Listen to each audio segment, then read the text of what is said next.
All right, guys, we back. All right, we back to finish up the Ric Flair conversation. Again, his last match is coming up this Sunday. We'll talk about that. I mean, yeah, this or next Sunday, uh, July 31st. And but before we get into that, we're gonna pick up where we left off, which is the statement that Ric Flair may not be the greatest of all time. For Zach is Hulk Hogan, and I think that there's many others that think that as well, including myself. So let's go ahead and talk about it. So, Daryl, who do you have as the greatest of all time? I put Flair, and Hogan's a number two. I will not deny what Hogan did for the business. I will not deny the charisma. Hogan was at the right place at the right time to take it national. Anybody who puts Hogan number one over Flair, you got no argument from me. You don't, because I give him his credit. Wrestling probably wouldn't be what it was, the business as it is, if it wasn't for Hogan. I will never deny him that. And TJ, I was a Hogan mark when he Yep. got WWF. I was the one cheering for Hogan when he lost to Ultimate Warrior. We watched that at your house. Oh, we watched it at my house. We sure did. Yes, we got that WrestleMania. I mean, so I don't get into that argument about why Flair is better than Hogan, because like I said, you could go either or. You can't go wrong with either one of them. That's how I feel about it. Yeah, it's amazing, man. I wish they actually had that match like we was discussing earlier, and that would have helped on some things. But man, it's tough, man. But that's why I lean with Hogan is because of how the explosion of wrestling, went with the Hulkster in that in that '80s run. And again, scientifically, obviously Ric Flair to me was a better, science as far as the wrestling goes. But I mean, Hogan had the crowd in the palm of his hands as far as like begging for him to come back and then win. You know what I'm saying? And so, and then again, it made how worldwide it became as far as with Hogan goes. And so, that's why I give the edge to Hogan on that. And then if you just You hear look me, at the guys? two, yeah, we can hear you. And but looking at the two, man, Hogan was a huge guy too. On top of that, so I just it's kind of hard for me to envision. I don't think they would go that Hogan would like if it was a series, he would sweep. But I do think that if they wrestled in a series, Hogan would do it. And then look at what Hogan did too when he went back to WC when he went to WCW and how almost took out his own company, his old company, WWF/WWE, with the, that was his explosion over there in WCW, so that's why I lean that direction. But I will I'll say this. pass it back to you guys now. I will say this. That was probably the smartest move WCW made when they let him go heel with NWO. I was Yeah, at that bash at the beach that night when that happened. That was legit people throwing stuff. That was not yeah, staged. That was legit. I was there. mm-hmm. Yeah, Yeah, that was a moment there, man, in yeah. wrestling in the history of the sport. All right, what say you, Spivey?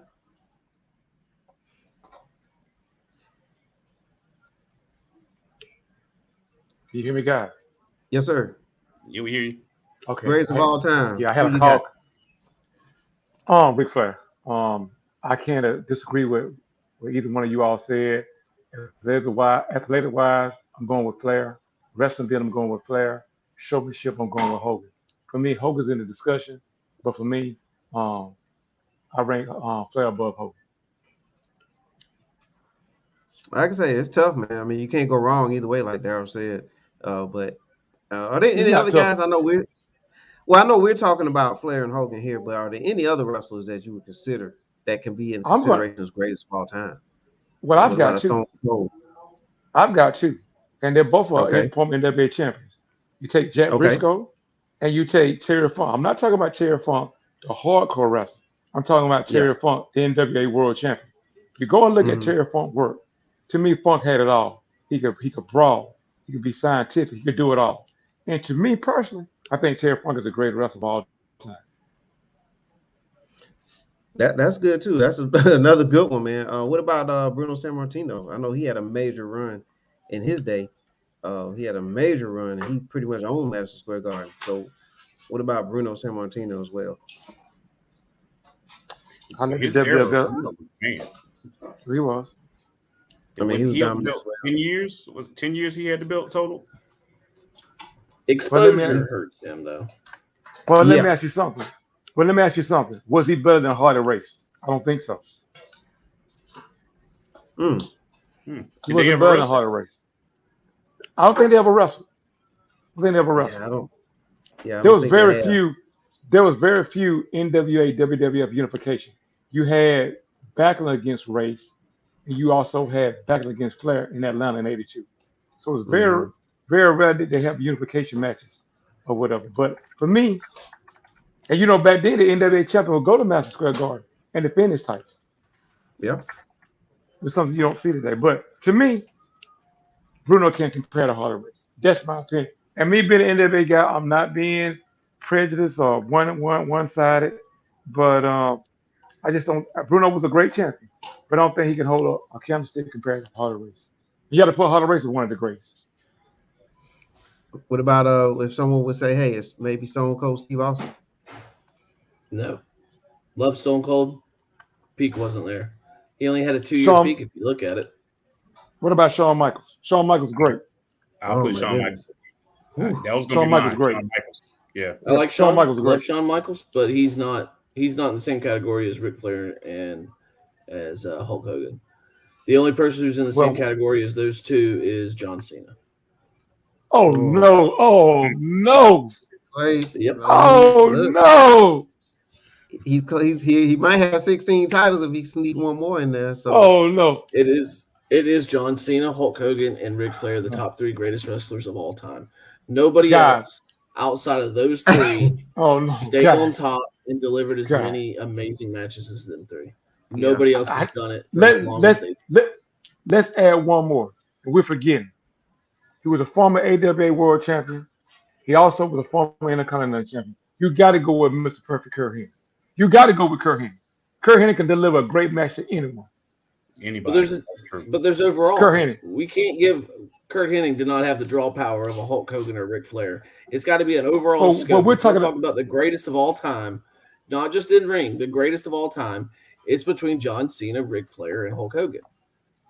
Oh my You want to God. hate John Cena all you want, but What nobody what who has what year done were what you John born? Cena's done. What year were you born? 95. Because I Nope, can. I'm 87. Oh no, because evidently you're missing the mark. We're talking about. I mean, athletic wise. I know what you're talking, and I'm not taking anything away. I don't even consider Cena a wrestler. I consider him a gimmick all the way. And I guess that's me, and that's why we're here for debate. And I'm loving this. yeah. And This is excellent. uh, and again, I'm passionate about this. You can call me a mark, you can call me whichever you want to call it. But you're talking about pure athleticism, can deliver a match style, and that's the difference between the cartoon WWF and the hard hitting style of the National Wrestling Alliance. And that's the difference. And Captain Cosmos, I respect what you're saying. I respect your point. But for me, as a pure wrestling historian, I'm going with either Perfect, Harder Race, Shawn Michaels. And I'm not saying that your points are not valid, but we're talking about pure wrestling. And I know we got a scale for it, showmanship, promo style, and whatever. We can rank those 9.0, 8.5. But overall, you got to put the wrestlers in there. And I'm going with Flair, Briscoe, Funk, or Mr. Perfect. And it's a whole lot more. Uh, So, but in we my don't. But we don't. opinion, But we don't. Right. And your opinion counts. But I'm just but saying, my from my opinion is opinion, your list is more heavily influenced by the in-ring style and not the Mhm. overall wrestling. and that goes to Every show you between my era and your era. We grew up in two different eras. But I can respect you. You take Randy Orton. Randy Orton's a great wrestler. I think Randy Randy Orton Orton to is me, super underrated. I Randy agree. Orton, Jordan is underrated. I agree. Randy Orton can transcend in any era. You ever heard Jim Brown say, "Well, what running back can succeed in any era?" If you Randy Orton could succeed in any era. Mr. Perfect could succeed in any era. Who could transcend from different eras in wrestling? And again, me growing up in the '70s and the '80s, I'm looking at wrestling in its purest form, and that's where I'm going my scale at. Hogan is great, no denying that. Hogan is great, but if you're talking about, and I realize the WF machine. He had Vince McMahon behind him, right place at the right time. But remember, Hulkamania started in the AWA. It didn't start in the WWF. But unfortunately, Vern Gunn didn't have the foresight that Vince McMahon had. So you're looking at, and again, I'm not a big WWF fan, but give the W's due. Um, Vince McMahon got Okay. behind Hulk Hogan, and it's the $1 billion company that it is today, to my Yeah. chagrin. I'm And gonna I throw got a to give wild the card W's in. due. And it's I'm gonna still throw. I'm going, gonna and throw. it's still going. Then I'm now gonna It throw a is. wild card in this. I like this discussion. I'm gonna throw a wild card in it. Okay. Spivey, you said you grew up 70s and 80s. What about superstar Mhm. Billy Graham? I agree. Now, I'm How many glad you said wrestlers it. copied superstar Billy Graham? We're talking about Oh, one right now. Hulk Hogan took Billy Graham's whole look. I could go, and Daryl, you're exactly right. I can go Jesse Ventura, Austin Allen. I love the Just Universal Heartthrob. especially Austin Idol. I love the Universal Heartthrob Austin Allen. And Captain Cosmos, do me a favor. When you get out this, when you in your spare time, look up Austin Allen, Georgia Championship Wrestling, and Derek can tell you, I thought he should have been NWA World Champion at one point. He could have ran with it. He had He it had the all. he had the ability. And when you look at Jesse Ventura, what do you think he got the board from? Even in the whole Yeah. Hogan heel persona, when he was Hollywood Hulk Hogan, he had traces of Billy Graham in him then, even more than when he was in the WWF. Well, yeah, he did. Yeah, he did, and Ventura had some of that, and it kind of trickled all the way across. Like, and I that will Right. say that Superstar Billy Graham was ahead of his time. If He Superstar would was. he have been was. late 80s, He was. when national television was a thing, he would have been Yeah, Hulk Hogan probably. Right. he definitely So would have I'll been. give Yeah, him that. Oh I yeah. definitely think he was ahead of his time. Right. But I think I when you're agree looking with at it overall, who raked in the most money, who was just on top of their game, everything from a wrestling standpoint, Hulk Hogan is the greatest of all time. And I'll give you two reasons why. The greatest heel of all time is Hollywood Hulk Hogan, and the greatest babyface of all time is No. 85 to Hey, 90 Hulk Hogan. Best heel. That's a good debate right there. Who's the best yeah, heel? I that was I would say I would Roddy put Piper. Hollywood Hogan. I put him up there, but I would. Man, How- best You I know don't heel. you know know because think you about you it. know Who did you say was you the know greatest heel? you know who the greatest is, Roddy Piper. One thing about wrestling, as Get you all Roddy know, Piper. and Yeah. in order for you to have a great babyface, you got to have a great villain. And everywhere Piper went, when you go back to Georgia Championship Wrestling, well, in the Mid-Atlantic area, Piper transcended that on the heel. You talking about Jesse Ventura being the first heel commentator? It wasn't. It was Roddy Piper. And Roddy Piper, to me, personified what a great heel. And to me, he was the greatest heel of all time. So I the heard. greatest heel of all time and the greatest heel wrestler are two different things, in my opinion. The I greatest don't heel think of all Hogan time was. is Vince McMahon. Mhm. Let's just make that what it is. Vince McMahon, 96.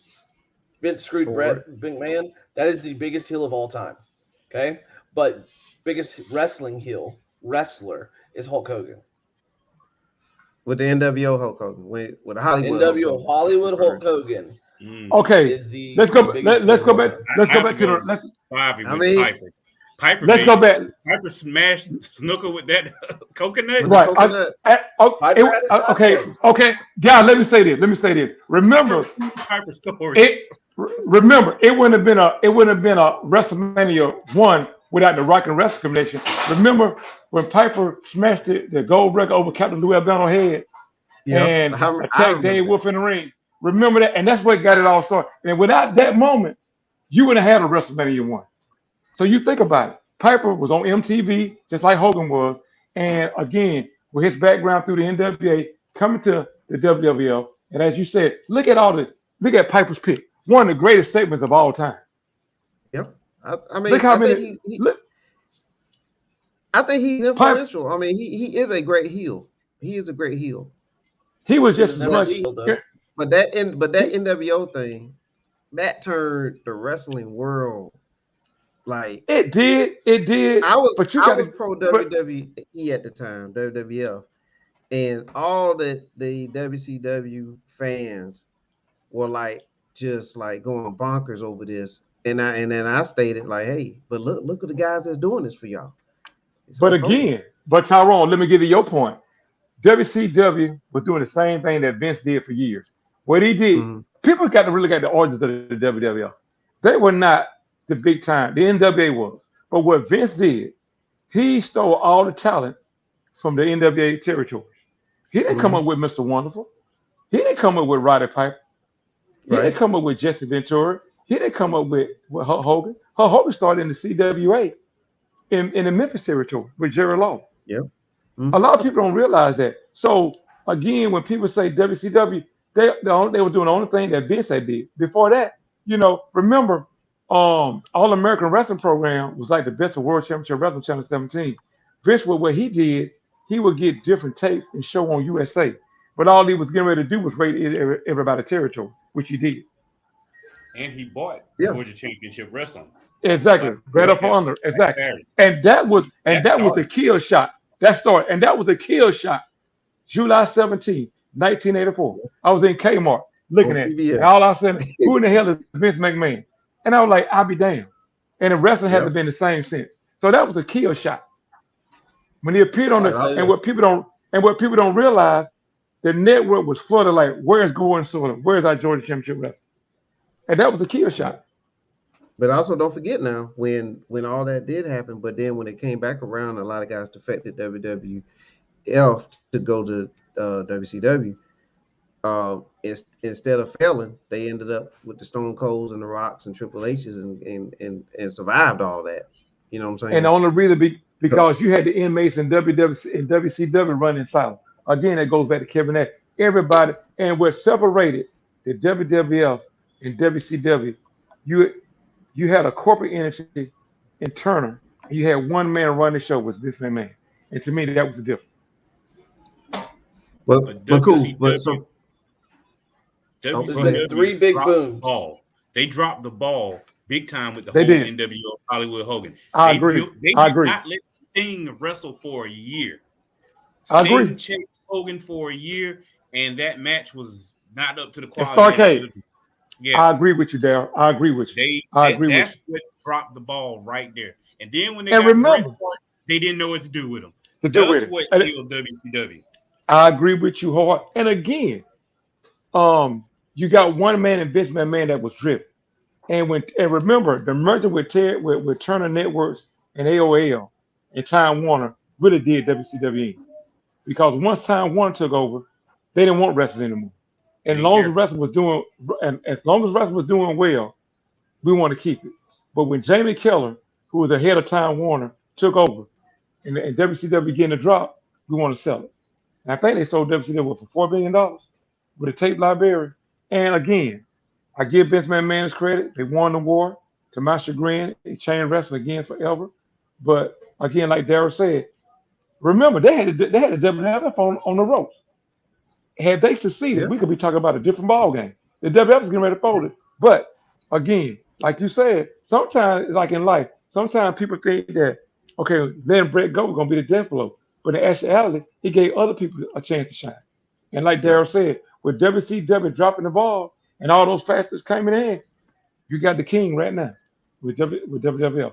Now, and again, the Captain Cosmos, I understand your point, and I appreciate your point. But for me, I just can't see the thing. I just can't go along with your order. But I respect your point, and I understand your viewpoint. Yep. So there's been 2 big booms. There's been 2 big booms in wrestling, okay? It was the 83 to 87 area, the WrestleMania area, era when WWE, WWF then was on top. And it was just, it blew up. And then there was the mid-90s with the Nitro Monday Night War. Raws. The Monday Night War. Okay? Think about this. Who was the big baby face that was instrumental in leading the WrestleMania era? Hulk Hogan. Who was the big heel who was instrumental in the Monday Night Wars? Hogan. That's why, to me, Hogan, you could say Flair is one of the best heels of all time. I will put Flair in the top 5 of best heels of all time, but I will not put Flair in the top 5 baby faces of all time. Hogan is the only one in the top 5 of baby faces. No. I never wanted to see Flair babyface because it loses the luster. That's like right. I didn't. That's what makes Hogan the best. Hogan can do both. Hogan was the top at both. But Hogan had to have support as a heel when he was right. He had a lot more support as a heel. Everybody who's a heel has to have support. Flair was heel before the Horseman. Here's the thing. I do not think Flair could be a top babyface in a company. I don't think he could. I don't think he can. I don't think he not could. with that I gimmick. don't think he could. Not with that gimmick. No. So he is literally the opposite of John Cena. You may hate John Cena. You may hate him. But Flair is the exact opposite of John Cena. Okay? You could say one's a better wrestler than the other, but John Cena is one of the greatest baby faces of all time. History shows it. Money talks. John Cena is one of the greatest baby faces of all time. Ric Flair is the greatest heel of all time. The reason that neither one of them is number one is because they couldn't flip. Hogan if you had Cena's back in the 80s and 70s, he can draw it down because the wrestling audience was different. Remember, when Cena came along, the wrestling audience had changed. When WCW folded, a lot of wrestling fans our age left wrestling. Go back and look at it. Read about it. And so for me personally, again, I'm a hardcore wrestling fan. I like early WWF around between 83 and 89. To me, the WWF was too cartoonish for me, too gimmicky. NWA was hard-hitting, and we had pure wrestling. So when you ask me these questions, you're coming from a purist of how wrestling should supposed to be. Yeah, I know everything's supposed to evolve. I'm with that. But I don't think, to me personally, it has hurt the business in the long run. That's my personal opinion. And again, you're talking to a wrestling. You're talking to a wrestling purist. Yeah, that's fair. But what Cena did for his era, he did do a lot. I wasn't the biggest Cena fan, but as he moved along, especially when he came back last year, and had that match with Roman Reigns, and like just the impact that Cena had. When he came back, like and the big pop that he got, and the following that he has, like he is a legend. You know what I'm saying? He is a legend, and he's 15-time world champion. Yeah, but you could question that 15 times. And my thing about that, you got the spinner belt and all that. You're devaluing the belt. That's not what we grew up with, guys. We grew up with having to me, UFC is more like wrestling than wrestling is like than what wrestling is. You got your heels, you got your bad guy, you got your good guy. It's grit and hard. I'm just a purist. I'm sorry. Oh, he'll be back. All right, so we talked about the greatest of all time, and so it's still up for debate. I think it can go either way. It's close. There was good, compelling arguments for Hogan and Flair. Different era of wrestling fans are going to have different opinions on it. Because 20 years from now, it'll be somebody saying so and so is a better wrestler. So that's how it goes. Different eras. Yep. And what you do in your particular era. I was trying to get Spivey a chance to get back in here, but we're gonna have to keep talking about. We're gonna go ahead and talk about Ric Flair's last match, because that's why we're really here, because of he's now really made it known that this is it. You know what I'm saying? So Ric Flair will return to the ring. He's gonna return to the ring on Sunday, July 31st at 6:05 p.m. If you look at that 6:05 time, that's like the old school TBS. TBS time, right? For the Braves games, for wrestling. Yep. Braves coming on 7:05, wrestling coming on after that, on Sunday. Yeah. Andy Griffin coming on, so and the Beastmaster. Oh, everything, all that stuff on TBS. So man, Ric Flair's last match. So before we get into that, let's run the video of Ric Flair and how he's promoting this last match. Be back in 2 We're minutes. going to do this podcast, Conrad, and I can assure you, I'm going to say some things today that you don't want to hear about your father-in-law. If you want to go right for the jugular, let's go. Okay. Hey, Jeff, you think you know anybody at the mayor's office? Yeah. Okay. Voila. Ric Flair Day. Woo! Hey, we've got this idea to call it not the fairgrounds, the Flairgrounds. Yep. I can make that happen. Mayor's office. Again. Oh, I feel good today. Jeff, can you sit up on the podium and do your job and mine? Do you know anybody that could MC this press conference? The voice of the Titans, my friend Mike Keith. That's just talking about the press conference. I was doing that all for the event. Hey, Rick, I'm really happy for you. Hey, man, this thing sold out. Do you know anybody over at the Municipal Auditorium? I've only worked in this town for 30-something years. Conrad, go back and watch. He slighted me at the press conference, and you heard him. Oh, I got 2 tickets here. I got 2 tickets there. He couldn't wait to get on stage to do that. He couldn't wait to get out there with Mike Keith and, hey, yeah, drawing money in Nashville. Here's 2 tickets for you and your old man. I'll teach you guys how to draw money. Are you kidding me, Conrad? He wants to slight Jay Lethal and say you're an opening card guy? Even if you really, really believe that, do you tell the guy that to his face and take all the hope? You do if you're an egomaniac like Flair. He got exactly what he deserved in that parking lot. You would think that he could drop his ego for just a minute and let me help him up, which I tried for about 5 minutes. Well, why did you hit him, Jeff? He cussed me out in front of my wife. I should have slapped his dentures out harder than I did. He's going to tell me to F off in front of my wife when I'm sitting there trying to help him up for 5 minutes. I expected better out of you. Jay's not my business partner. What did you expect better out of me for? Seriously. It's about something much bigger than me. Which is? The disease of addiction will kill you. I take it serious every day, and Rick doesn't take it serious. And you take that personally? Damn right I do. And you thought that was the right way to handle it? Sometimes this may sound cliché, but a man's got to do what a man's got to do.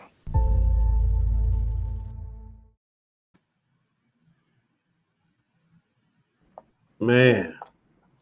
Who cares about Ric Flair? Let's talk about Jeff Jarrett, man. That dude is. Yeah. I love You know what? I'm not going to argue with them. I had an Double J. argument at work the other day about Jeff Jarrett doesn't get the credit he should get. I'm not going to argue with you on that one. Dude, I Jeff loved Jarrett. Double J in the 90s. I did with the too. whole, bleach blonde hair gimmick.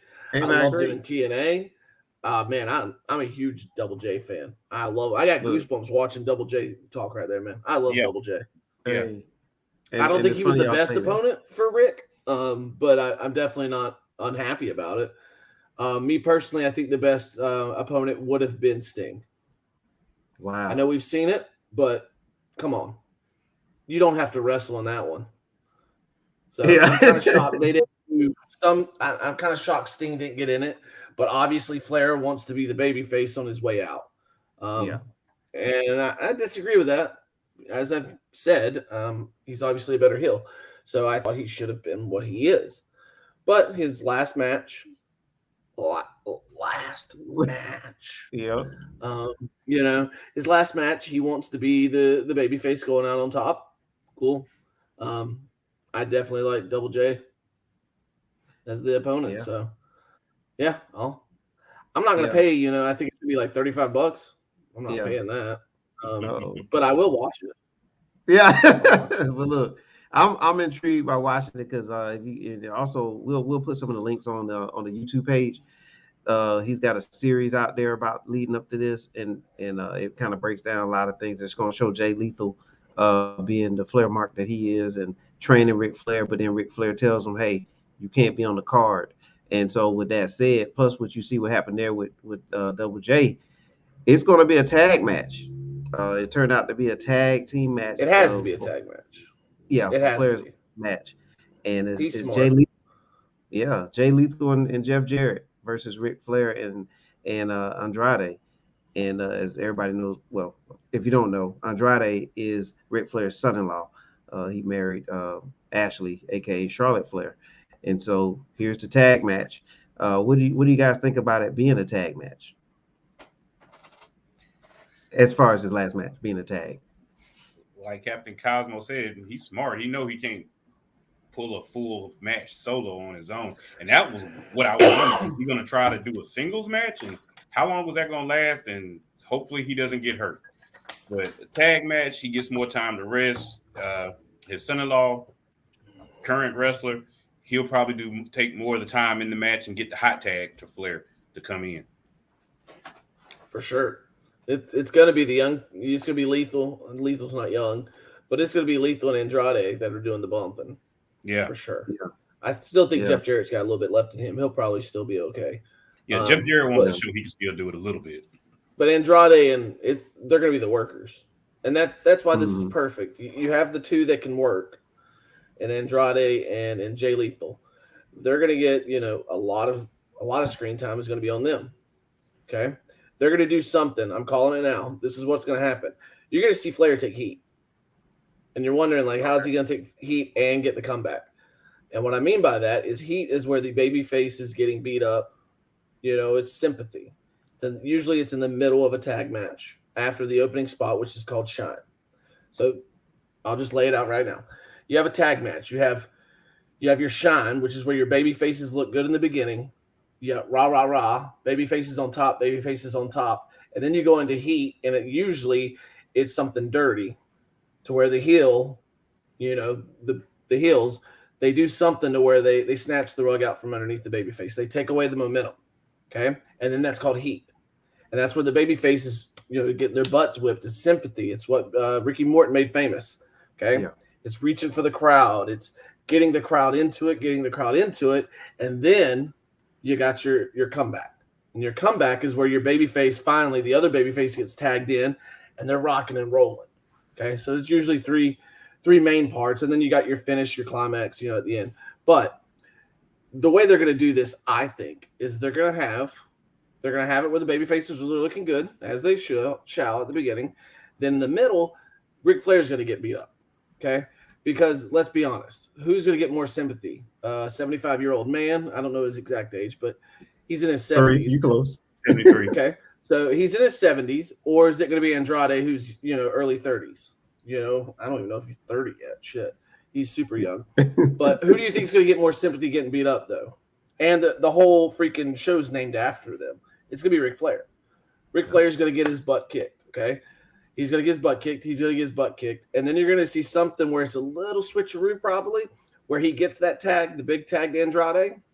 Andrade's rocking and rolling. And then they're going to do what's called a little double heat, which is where they cut the legs up from Andrade, beat up on Andrade. It won't be long. And then Ric Flair's standing back up in the corner, gets the tag, and then Ric Flair gets the big ha. Mm-hmm. So that's – you got to get creative because you got to have Ric Flair take the heat. And then you're going to let Ric Flair come in and rock and roll eventually too. So you'll see what's called usually double heat. And I think that's how the match will go. I think it'll be they start Ric Flair and Andrade, double team moves, looking good. Some dirty trick, you know, Ric Flair's getting beat up. Ric Flair's getting beat up. He's probably going to bleed. Holy crap, man. This dude will bleed for sure. He's going to bleed. And then Andrade will get the big tag. But Andrade's not a big name, so it's not going to be the last tag. Eventually, Andrade will get beat up and then tag Ric Flair, and then you go home. And I'm sure Ric Flair's going to get the pin in his last match. Oh, wow. I say that, but if he's a real wrestler, if he's a legit wrestler, he'll lose. He'll lose. So we'll see. That's what I was going to say. Is he going to buck tradition and try to take the pin and win it? Or who does he put over, though? Who does he put over? I mean, Lethal gets nothing out of beating Ric Flair at a Carney. I'm calling it a Carney show because it is a small show. Whether we like to admit it or not, this is not. Yeah, this isn't. You know, this isn't freaking Madison Square Garden. So Jay Lethal gets nothing by winning, and then Jeff Jarrett gets nothing. It's not like Jay Lethal's not even used correctly in his own company, AEW. You know, so don't even get me started there.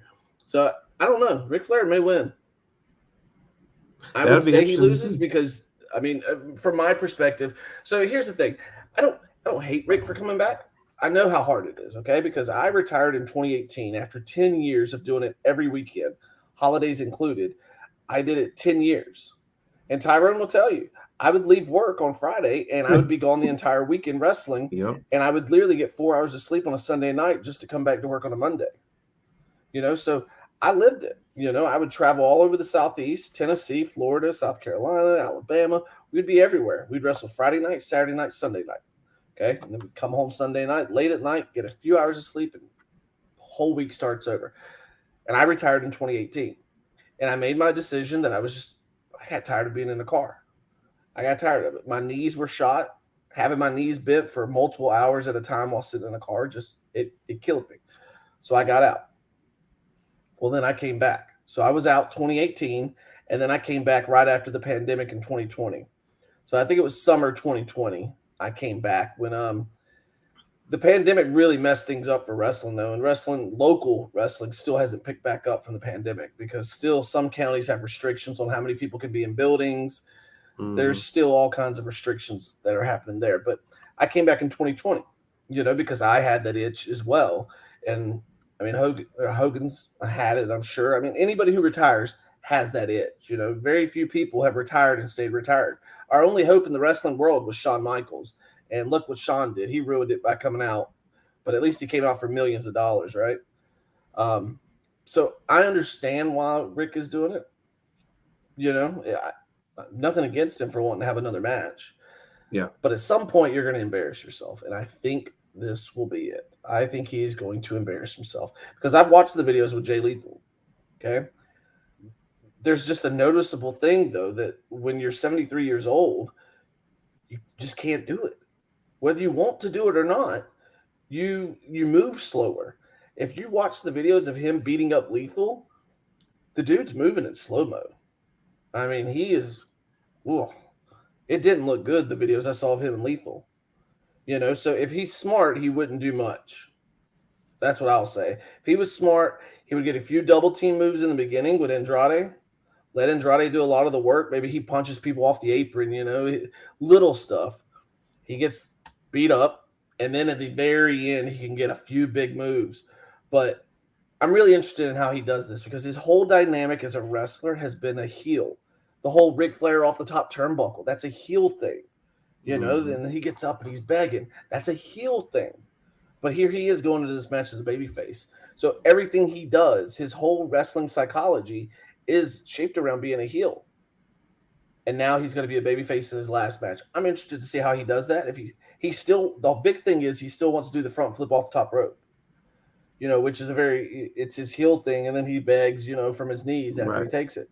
So I'm interested to see. He wants to take that move so bad. But I'm just like, hopefully he's smart and he doesn't do the begging afterwards if he's a babyface. But I'm interested. It's a great undercard. I'm interested to watch it. I would never pay $35 for it. It doesn't have that kind of appeal to me. Yeah. I think it's 35, but maybe more than that.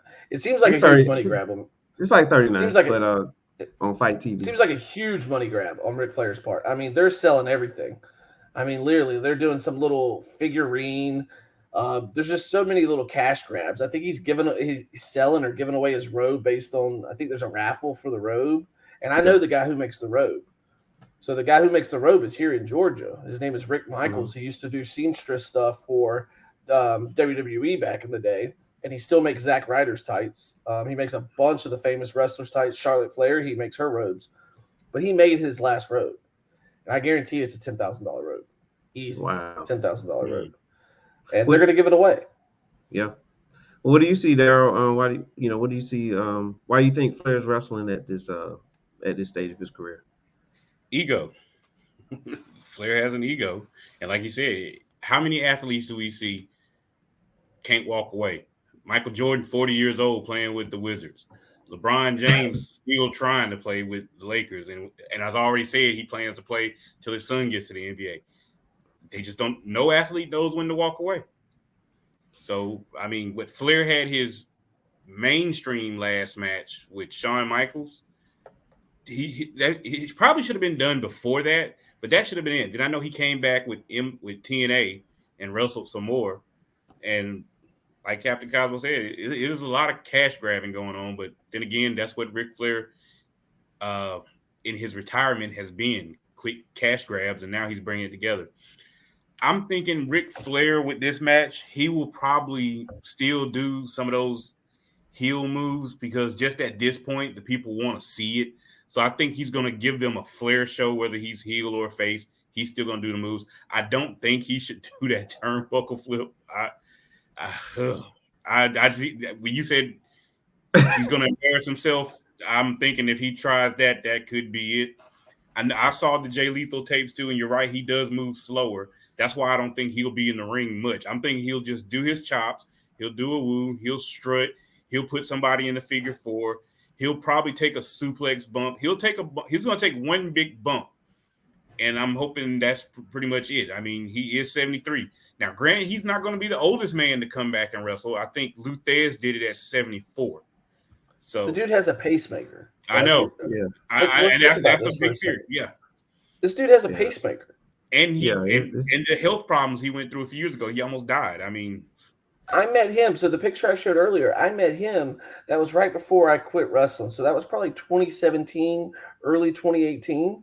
I met him at Dragon Con in Atlanta. We used to wrestle that show every year. Dragon Con would put on a big wrestling show every Thursday night at Dragon Con, and we would do it. Me and my tag partner would. And Ric Flair and Sting were one of the guest hosts that one year. And I met him, and we're talking about 4 or 5 years ago, and he looked like shit. I mean, he could barely walk. I mean, I know he's gotten in a little bit of better shape, but come on, at this age, I mean, that's the thing is, Yeah, smart. He's going to hide it. Hopefully, he hides it well by being in a tag match. Like you said, he doesn't have to do anything. Yeah. He's known for chops. He's known for wooing. He's known for strutting. He's known, you know. The problem is Ric Flair's known for taking moves too, which is, let's be honest, that's freaking weird that someone's known for taking moves. But think about the back body drop he's known for taking. He's known for taking the big one off the top rope too. I think that's crazy that a wrestler, I don't know of anyone else that's remembered move-wise for taking moves more so than giving moves. You know what I mean? I mean, I know Hulk Hogan has it where he just gets punched, you know, but that's nowhere on the level of getting thrown off the front freaking turnbuckle and then getting flipped upside down, thrown into the turnbuckle. And that's more from him being a career heel. You want to see him get beat up. And that's the heel move. And he doesn't have to do that here. And so hopefully he doesn't. He shouldn't have. I hope he doesn't. Literally just chop, woo, strut, figure four, and just get beat up. That's all this match should be. It should literally be that. I think someone's going to tap to the figure four at the end. I pray to God he doesn't cry again. I'm tired of seeing Ric Flair cry. That's just me. I'm tired of it. The dude cries when Charlotte Flair wins a title. He's for sure going to cry, though, at his last match. But I say buck tradition. I say he gets Jeff Jarrett or Jay Lethal in the figure four and they tap. Yeah. Because I don't. Normally, when you leave wrestling, you do it to put over somebody. You know, like you know, it's your back's on the mat, you're looking up. But it's usually to help somebody. Nobody's going to get help here. You know, I would buck tradition. I would, if I was him and I would Andrade, I would do a gimmick where it's rah, rah, rah. Ric Flair goes for it. The heel maybe tries to stop him, but Andrade blocks it. Boom. Andrade scoops the legs. Double figure four. They both tap. That's what I would do. Send the crowd home happy. And usually when you do a last match, you don't do it as it's a one-off show. Most one-off shows. So this was always the rule when I would go around the towns wrestling. If it was a one-off, and it's not, when I say one-off, I'm talking about it's not a scheduled show. It doesn't have every Thursday or every weekend. It's there's this one show, this is it. Usually one show when done, you always want to send the crowd home happy. That's always been the rule. So the babyface would always win. You would build it up throughout the night, and then at the end, you would let the babyface have the big, hurrah. Babyface would go out. That's how a one-off show is usually done. So I can't see a one-off show being, unless they're going to follow this up, which I seriously don't think there's going to be another one. You don't have the heels win because the babyfaces always have to come out on top. You know what I mean? So it's going to be interesting. I think it will be. Yeah, and I think Flair. The one thing I will say about this, and with him having this last match, and if it is the last match, if it really is the last match, at least this time it's announced, and you're able to, give your flowers. I thought the Shawn Michaels Ric Flair match at WrestleMania was his last, was going to be his last one, but that didn't turn out to be. But this time at least like, hey, this is the game. It's kind of like, for example, Kobe Bryant's last game. You knew that was his last game. Everybody was, you can point to that game. You have your game. You get your flowers, and then you retire. So if nothing else, hopefully this is what this is going to be for. Is that everybody points to this day, 31st of July, 2022, as this is Ric Flair's last, in-ring match. And we'll see how that goes. Larry Stone Cold is watching, and as you can see, he's got the eyeballs out there. We actually watched that Flair Shawn Michaels match together. But he has a question too. Can Jay Lethal and Flair, can they do dueling promos in the beginning of the match? The old TNA spot. I wouldn't be surprised if it happened. Have y'all both seen that? Yeah.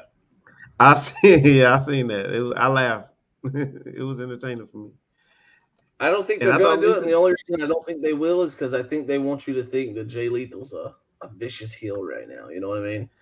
I think they want man, that Jay Lethal that just, he's not playing around. So I don't think we'll see it, unfortunately. yeah. And speaking of bleeding, Captain Cosmo, Flair was bleeding at the end of that segment Of where he course he got jumped in was. the parking lot. Of He was course he bleeding was. like Dude, crazy. if there's two things Flair knows how to do, man, it's cry and bleed. He The gonna dude will bleed. cry and bleed for sure. And he I'm like, said, holy crap. and he said that he's gonna draw blood in this match too. So that's something else that I am expecting to see in this match. This tag match is a lot of blood. I just wonder who's gonna do the bleeding for the other team. Probably Jarrett. I gotta get my Think charger real Jarrett? quick. Time out. Yeah, yeah. You think I'm Jarrett? guessing Jarrett. Yeah, I think But Jarrett will too. because the blonde hair, the blood sits in good in against the hair, so I'm guessing Jarrett. And you know what, Jeff Jarrett, the way they're booking this is like Jeff Jarrett. He weaseled his way into this match too. You know what I Right. mean? Like he worked his way into this match, and obviously bringing Jay Lethal in as well because he's the one that Flair turned him down and said, "Hey, you can't be in this match." And now look at it, Lethal's in the match, and he's in the match because of Jeff Jarrett, and Jeff Jarrett is Nashville through and through. Because by the way, Jeff Jarrett will be at SummerSlam the night before. He's going to be the guest Right. referee in the I forgot about Usos. that. He's Yeah. going to be the guest referee in the Usos and Street Profits tag title match. Jeff Jarrett. So he's going to be a busy man that weekend and next weekend in Nashville as the guest We actually referee as just got well. some really good news on Jeff Jarrett. He's finally getting a Mattel action figure. I don't know if y'all collect action figures or not, but Wow. Jeff Jarrett's used getting to. a Mattel action figure, and I'm pretty stoked about that. They Wow. literally just showed it. So San Diego Comic-Con's the big convention they do every year. Mm-hmm. That's usually where they show you new toys that are coming out and stuff like that. And we have a Jeff Jarrett figure coming, guys. He never had one? Wow. Not for Mattel. Not from the hell. So Okay. Mattel took over, I don't know how many years ago. It's been a minute. Yeah. But before Mattel, there was Jax. And he had a Jax action figure. He had a few. But now he is going to have a Mattel. And it's kind of a big deal. And it's going to be the that's white, so it may Go not back just a show. little bit more. Okay, I kind of see you got a hat on. Yeah, I can see it. Yeah, it's going to be based on his 95 look with the big hat and the strap gear, Yeah. the fancy neon lights. But yeah, it didn't show very well with that white background, but yeah, I'm pretty stoked about it for sure. All right. Yeah, Jeff Jarrett, man, he's gonna be in that main event. I think it's the appropriate heel too. Being a guy from Nashville, he's the guy that kind of put all this together for Flair. And then the way they're showing this, like Flair was like, here's some tickets, Thanks for your help, buddy. And so now, Jeff Jarrett's gonna like extract revenge here. Go ahead, Daryl. Quick little thing about Jeff Jarrett.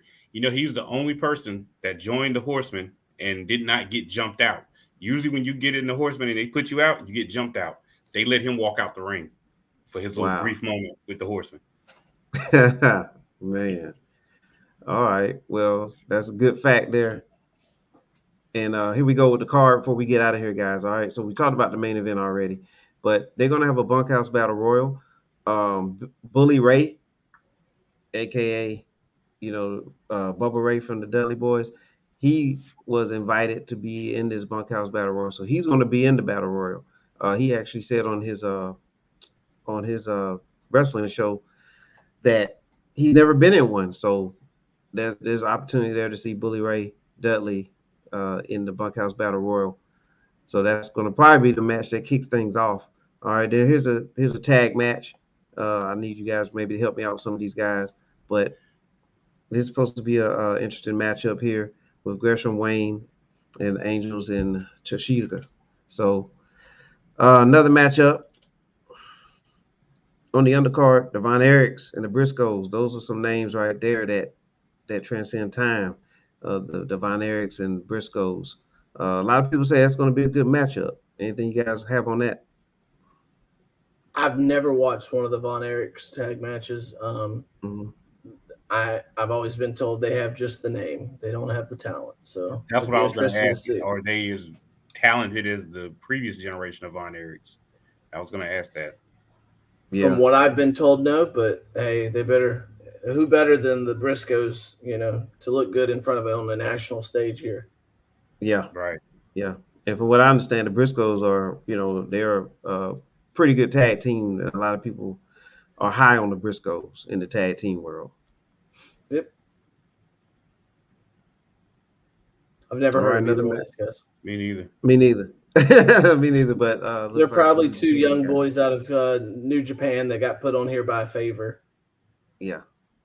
All right. So it should be probably be a lot of spots in that match. All right, here's Killer one. Cross. Killer Cross with Scarlett against Harry Smith. And for those, if you look at that last name Smith, that's Davy Boy Smith's son It from looks the like British him. Bulldogs. Yeah, I'm big on and Killer he, Cross, man. well, he had a. I thought he was heading for stardom in WWE. Like he had the NXT title, and then they moved him up, and he was on Monday Night Raw smashing people, and I don't know what happened there, but definitely thought Cross was going to be that guy when he moved Should have up. been. But Harry Smith, he had a couple dark matches with WWE, and I think it kind of stopped there. But he'll always, Wasn't he with have the that New respect. Heart Foundation? The New Heart Foundation for a while? Yep. With Natalia enticing. Yeah. Yes, yes. All right, Ray Phoenix. I know of Ray Phoenix, but it's going to be a match here where it's going to be a lot of spots in it. Should be an athletic match here. Any thoughts?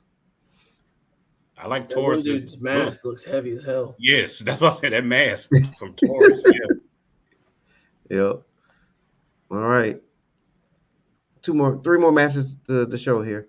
All right, Jacob Fatu, Josh Alexander. This is a world title match that's going to be on there. So for the Impact title, Jacob Fatu, that's a name that everybody needs to know for sure. He is.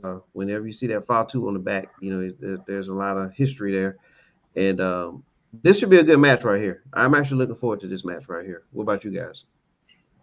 Yeah, should be really good. Josh Alexander is really good, and then Fatu is a very good big man, very similar to Umaga. Yes, exactly. Yeah, I was about to say, he's him and Umaga. He wrestles kind of like him, so that would be good. Yeah. Yeah, very good comparison there. Oh, let me put the women's match up here, and then one more after that. All right, Rachel Ellering. That name is very familiar. Yeah, is she related to Paul Ellering? It's his daughter. It is. That's his Okay. daughter. I did not know Precious that. Paul Ellering's daughter. Yeah. And so here you go. It's a women's match right here. Looks triple threat match. And then of course, the tag match, Ric Flair's last match. Flair and Andrade versus Jeff Jarrett and Jay Lethal. I'm definitely gonna want to see how this one turn out. I want to see how this match ends. Me both. All right, well that's the card, and that's the card. Ric Flair's last match. We'll see how it go. Appreciate you guys being on. Appreciate Spivey being on. Great conversation. A really good conversation about professional wrestling. It's the sport that's still surviving out there. And it takes I just people want to like leave you us with to this: still watch it. the greatest babyface and the greatest heel of all time. Just saying. Yeah. Can you do a Hulk Hogan promo? I'm not as good as he is. Well, you got to say yeah. brother about 3 or 4 times. Yeah, I just like calling people brother. Yeah, and you gotta say what you're gonna do. You gotta But say that. one thing I will give Spivey credit, or maybe it was you, Daryl, that said this. It's a generation thing. It really is. It really is. I'm sure if my great grandpa watched wrestling, he would probably think Bruno Sammartino was the greatest thing ever. Mm-hmm. I've heard every time Mike Tyson, when he talks, what got him in wanting to be an athlete, he talks about watching Bruno Sammartino growing up in New York. So it's generational and it's also territorial sometimes. We came up, me and TJ came up at the end of the territories when it was going national. You only know about it being national. So it's like I said, it evolves. And 20 years from now, we'll be arguing with kids about who their new wrestling star is. And like, who's that guy? Roman Reigns. He'll be the next one. Yeah. Possibly, yeah. Yeah. I mean, he's doing big things. But yeah, so like, and that falls in sports, man. I mean, like, look at the Jordan debate, you know, and people like to leave out Bill Russell.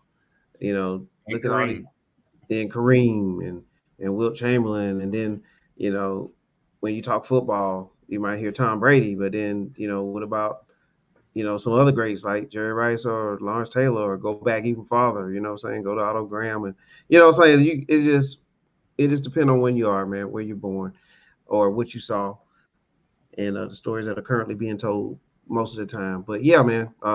But the one thing we all can agree that we love wrestling, and we're going to continue to watch it. I mean, that's really it.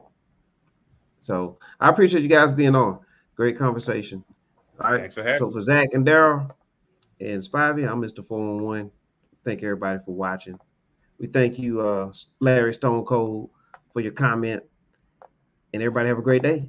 Let's sign out.